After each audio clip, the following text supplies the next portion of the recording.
Christmas is over, but the importance of the birth of this Jesus is just the beginning. And so the Gospel of Matthew begins to unveil his gospel of peace, the gospel of inclusiveness.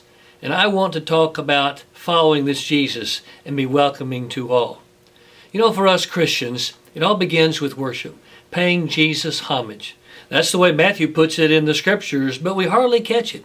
3 times the words paid him homage are used in the story of the wise men come from the east, but we never see it, and instead focus on the gifts that are given, gold and frankincense and myrrh. Paying Jesus homage or honoring Christ and worshiping God gives the story its true purpose, its true direction, and its true end.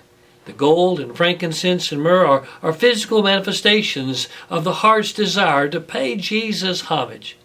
What's surprising in the story is just how far these foreigners and strangers from the faith came seeking Jesus, and how little interest or negative interest came from the chosen people of God, how they really weren't too welcoming.